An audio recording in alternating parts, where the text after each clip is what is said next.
Okay, so imagine giving the entire planet a report card. Well, today, that's pretty much what we're going to do. We're checking in on humanity's biggest, most ambitious goals, the ones we all agreed to hit by 2030. So the big question is, how are we actually doing? Yeah, think about it like this. Back in 2015, the world basically created the ultimate to-do list to solve our most massive problems. But that deadline, 2030, it's not some far-off date anymore. It is coming up fast. So are we on track, or are we kind of falling behind?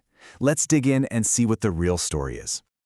So first things first, what exactly is this global to-do list? I mean, it's not just some casual handshake agreement. It's a really structured official plan with a very specific name. And here it is. They're officially called the Sustainable Development Goals, or you'll usually just hear them called the SDGs. This is the UN's global roadmap for tackling pretty much every major challenge you can think of, from ending poverty to fighting climate change. And it all has that one ambitious deadline, 2030.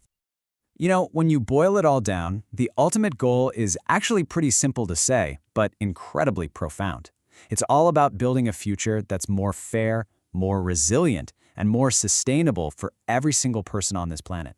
No small task, right? These 17 goals are all tangled together in this massive, massive undertaking for all of us. All right, let's start with the good news on this report card. Because despite all the challenges, and there are a lot of them, there are some real bright spots. These are the areas where we're making legit, tangible progress. Let's call these our A grades. One of the clearest A's we're getting is in global health. Seriously, we've made these incredible strides in reducing deaths among mothers and their kids. We've had major successes in the fight against diseases like HIV/AIDS and malaria, and vaccination rates are way up. This is just a huge win for humanity. No two ways about it. And the good news doesn't stop there. We're also seeing some really great trends in education. More kids are in elementary and high school than ever before. And what's really powerful here is the jump in access for girls. You know, when you educate girls, it creates this incredible ripple effect. It leads to healthier families, stronger economies, you name it. It's a game changer. Now, this slide tells a really interesting story about energy. So look at those first two bars for electricity access and renewable energy. They're high. That's fantastic progress. Millions more people now have power. But then you look at that third bar for clean cooking access, and it's lagging way, way behind. This shows you perfectly how even within a single goal, the progress can be super uneven. Okay, time to flip the report card over. We have to look at the other side of the coin. These are the urgent red flags, the areas where we are falling critically, and I mean dangerously, behind schedule. This table, well, it really lays out some of our biggest failures in black and white. Let's just connect the dots here, right? Our emissions are still rising, and what's the consequence? More frequent and more severe climate disasters. We're struggling with sanitation and pollution, and the result is growing water scarcity.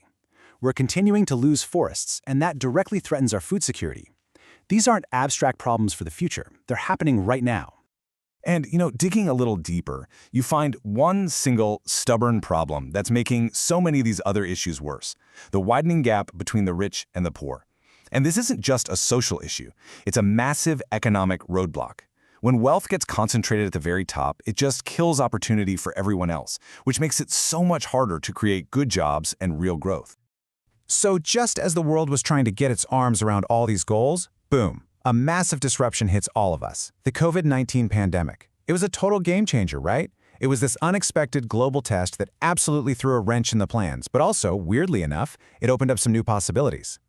Yeah, the pandemic's impact was this story of complete opposites. On one hand, it caused these devastating setbacks. I mean, you reversed years of progress we'd made on poverty and messed up school for over 1.6 billion students. But out of that chaos, it also triggered this incredible burst of innovation. It pushed us to speed up things like remote learning and telemedicine. It showed us that we can make huge changes fast when we absolutely have to. So where does all of this leave us? Well, we are in the final countdown. 2030 isn't some abstract dot on the horizon anymore. It's a deadline that's breathing down our necks.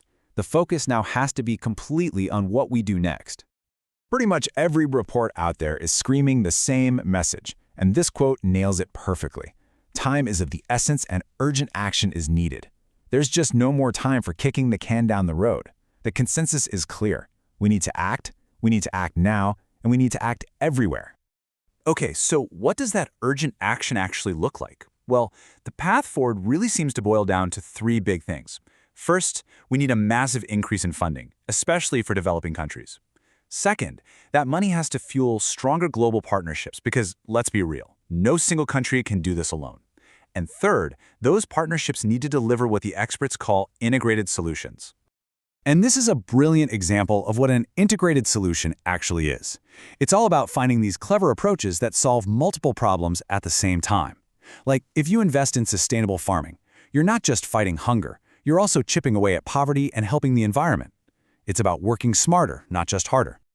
So this is where we are. The 2030 deadline is staring us right in the face. The global to-do list, it's written. We know what we need to do. So the only real question left, and it's the most important one of all, is this: will we do it in time?